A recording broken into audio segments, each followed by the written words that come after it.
Tu es un grand fan de lecture mais t'as plus rien à lire en ce moment. Tu veux te renseigner sur le développement personnel mais tu sais pas par où commencer, alors ne bouge pas, cette vidéo est faite pour toi. Depuis que je suis toute petite, je suis une grande fan de lecture, je suis une grande lectrice et du coup en grandissant j'ai pu acheter de plus en plus de livres et en rencontrer quelques-uns qui m'ont vraiment marqué, qui m'ont vraiment plu, donc je vais vous les présenter aujourd'hui.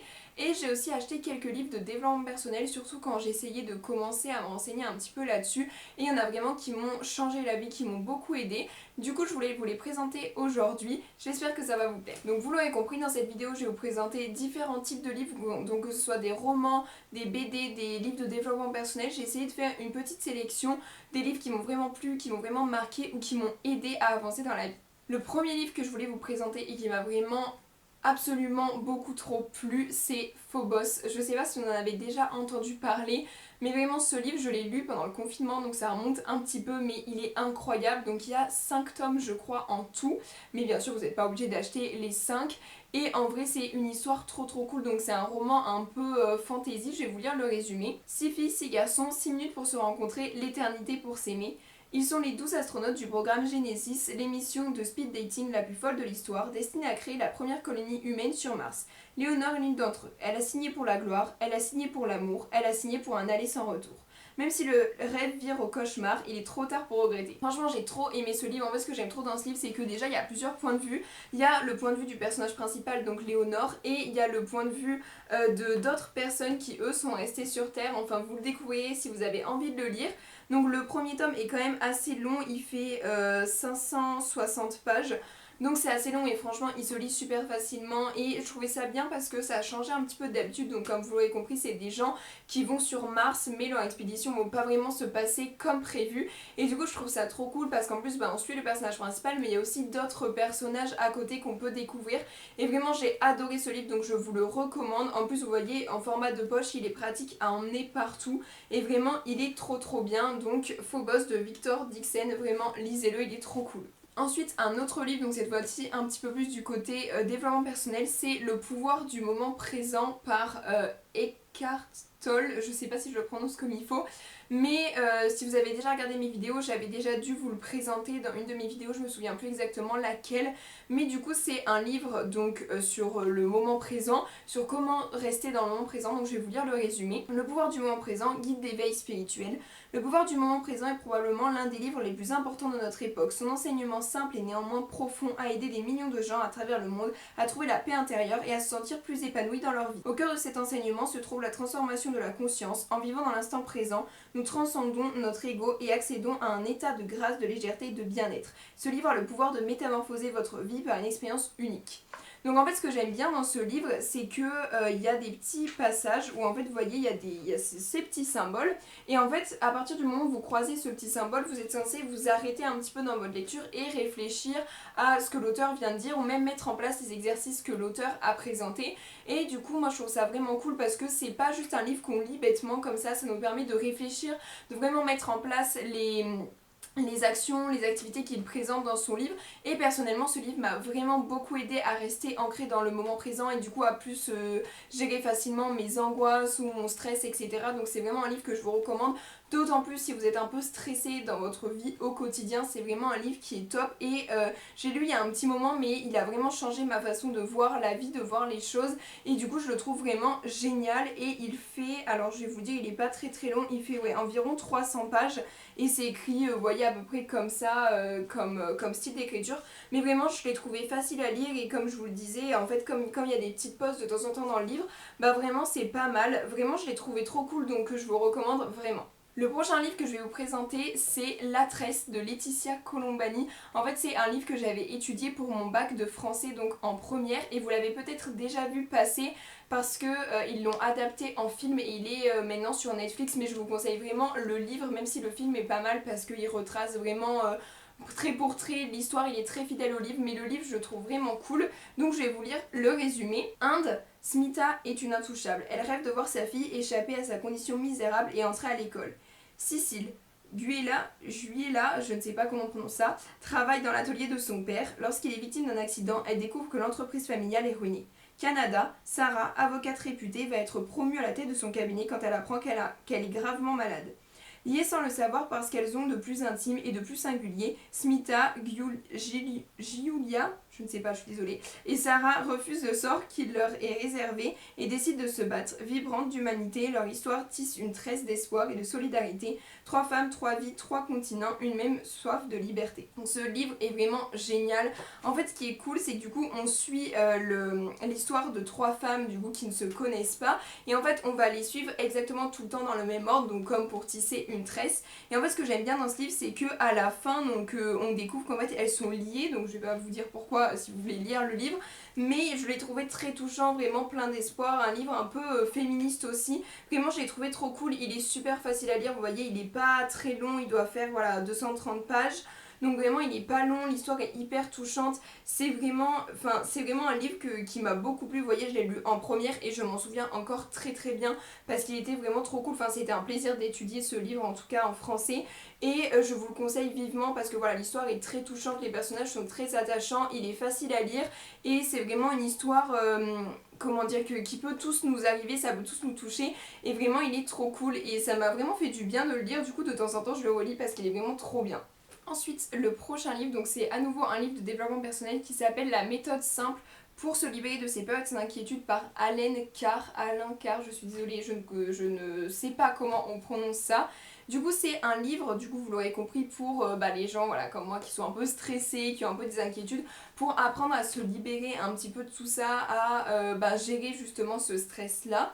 Donc, je vais vous lire le résumé. Souhaitez-vous être délivré de l'inquiétude et de l'anxiété? La méthode simple d'Alain Carr a transformé de nombreuses vies à travers le monde. Ici, il nous débarrasse des illusions qui sont à l'origine des pensées et comportements négatifs et nous montre comment retrouver la lucidité et le contrôle en nous concentrant sur qui nous sommes vraiment au lieu de nous laisser distraire par ceux qui nous blessent ou nous troublent. La clé de la paix de l'esprit est en nous. La pleine conscience est au cœur de la philosophie d'Alain Carr et ce livre vous en dévoile les principes éprouvés.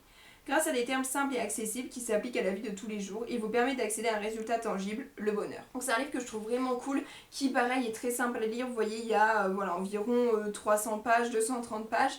Et il est vraiment bien, voilà, il se base beaucoup sur la pleine conscience. Donc moi c'était une des premières fois que je découvrais justement ce que c'était la pleine conscience avec ce livre-là. Donc je sais qu'aujourd'hui on en entend beaucoup plus parler et je pense que tout le monde sait à peu près ce que c'est la pleine conscience. Mais du coup il expliquait pas mal de choses. Ce que j'aimais bien aussi dans ce livre, c'est qu'il donnait ses expériences personnelles. Ce qui est aussi cool parce que ça nous permet de faire un lien, on va dire, avec l'auteur. Donc moi je trouvais ça pas mal. Il est très facile à lire et ce que je trouvais bien aussi, c'est que vous voyez des fois il y a des petits encadrés comme ça.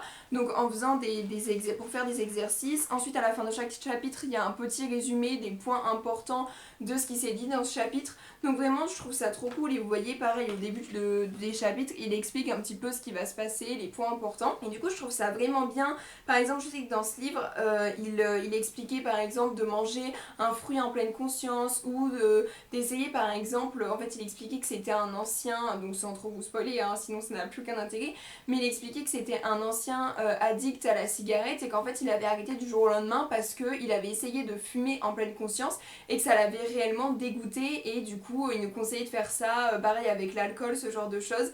Et du coup c'était vraiment hyper intéressant, c'est un livre que j'ai beaucoup apprécié et pareil qui m'a beaucoup aidé, donc je vous recommande surtout si vous êtes stressé, mais même si vous n'êtes pas trop stressé, en vrai lisez-le parce que c'est vraiment bien pour faire des petits exercices de pleine conscience, pour un peu s'initier à la pleine conscience, il est trop bien. Ensuite le prochain livre que je vais vous présenter, je souris parce que c'est un livre que j'ai fini récemment, donc c'est un ami à moi qui me l'a acheté et qui est vraiment incroyable, donc c'est L'affaire Alaska Sanders par Joël Dicker, donc vraiment il était génial, en fait c'est mon petit chouchou, genre là je l'ai fini il y a pas longtemps et il était trop bien, du coup j'ai demandé à mon ami de m'en passer d'autres des Joël Dicker parce il était trop cool. Donc si vous aimez un peu les romans policiers ou vous cherchez un peu tout le long du roman qui est le tueur, bah c'est vraiment le livre qu'il vous faut. Bon après il est un peu long, il fait 750 pages, donc presque 800 pages, mais vraiment il vaut le coup. Au début je me suis dit waouh il est long, je vais avoir du mal à le terminer etc. Pas du tout, je pense que je l'ai lu en 2 semaines, il était trop bien. Je vais vous lire le résumé. Avril 1999,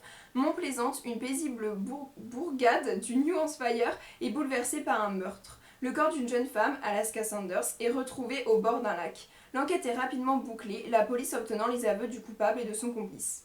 11 ans plus tard, l'affaire rebondit. Le sergent Perry Gallowwood de la police d'État du New Hampshire, persuadé d'avoir élucidé le crime à l'époque, reçoit une troublante lettre anonyme. et s'ils avaient suivi une fausse piste. Lettre de son ami l'écrivain Marcus Goldman, qui vient de remporter un immense succès avec La vérité sur l'affaire Darry Kébert, inspiré de leur expérience commune, ne sera pas de trop pour découvrir la vérité. Vraiment, il est incroyable, je vous jure. Si vous aimez à nouveau les romans un peu policiers, vraiment lisez-le. Ce que j'aime bien aussi, c'est que du coup, on commence avec l'année du coup 1999, où on va découvrir un peu le meurtre, comment ça s'est passé, etc.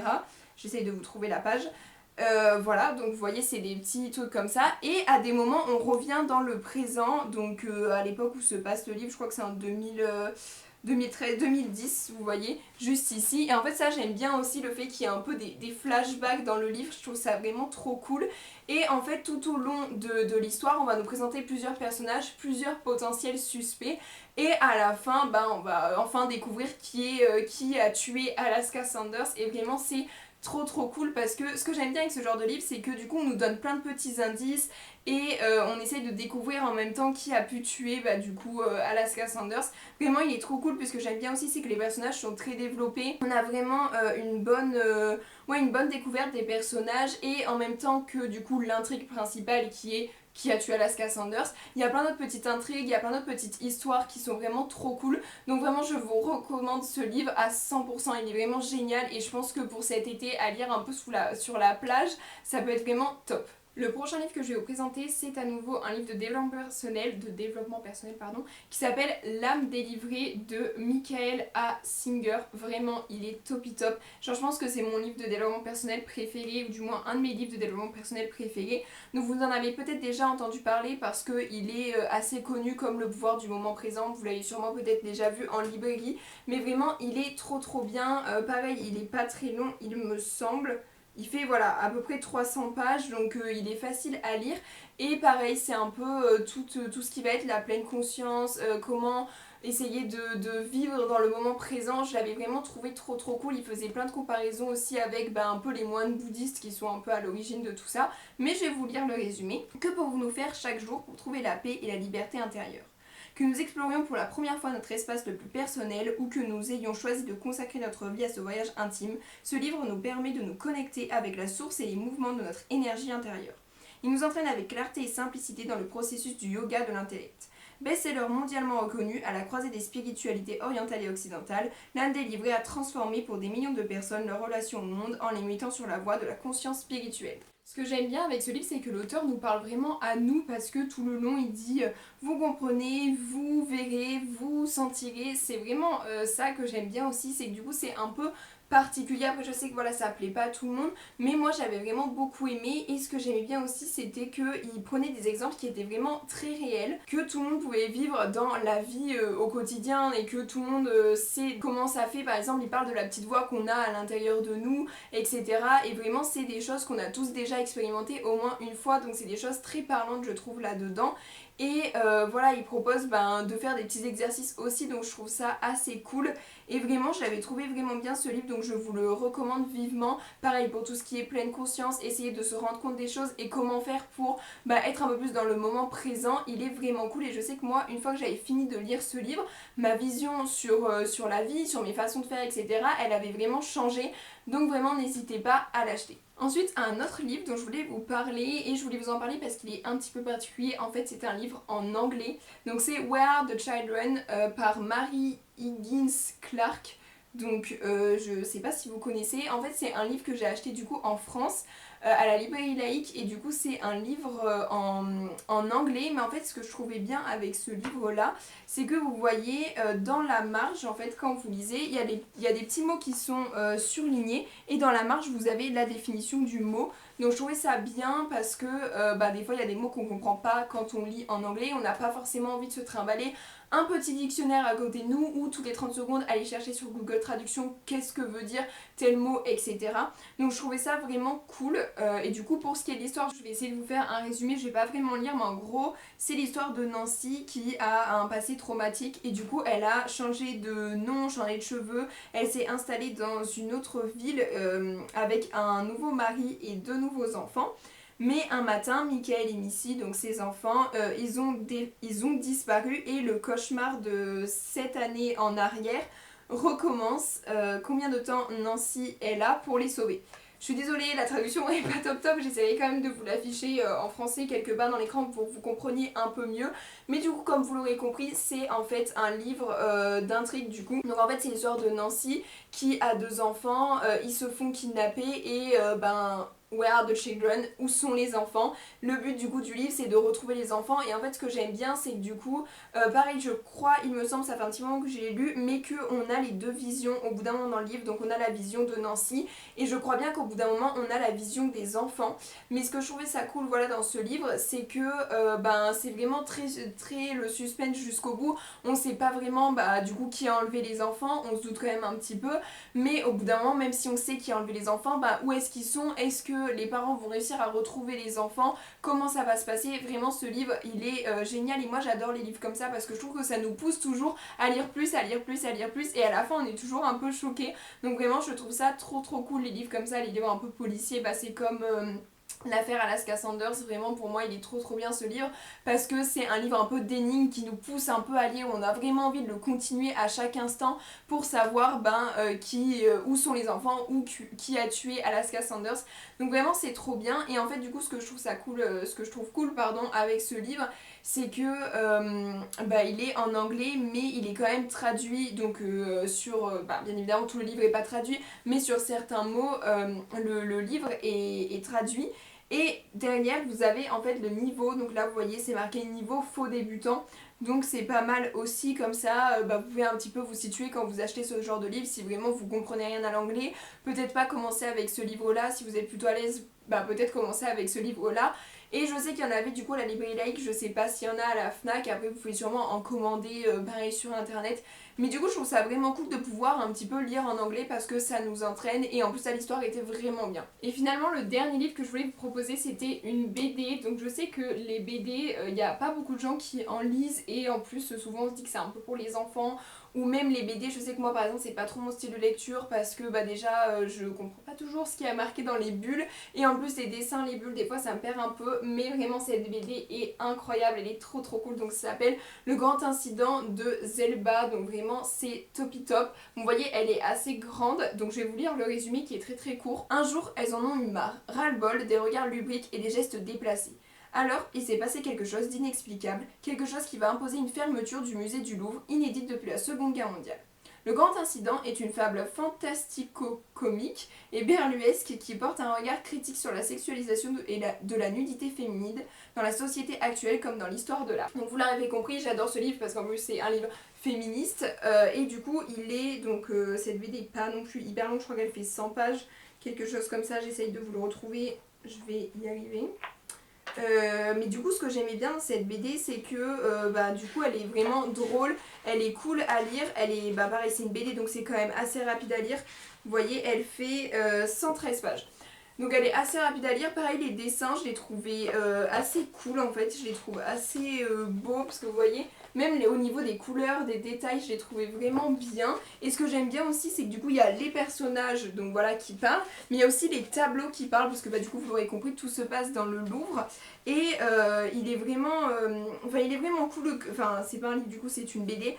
La BD est vraiment cool, vraiment je la trouve trop bien et elle est féministe, c'est une histoire qui est drôle et c'est vraiment très facile à lire. Je pense que même si vous avez des enfants vous pouvez le faire lire à vos enfants, c'est vraiment cool et du coup je vous la recommande vivement. Je l'ai acheté l'année dernière et vraiment je l'ai dévoré en une journée, c'était trop bien donc je vous le recommande vivement.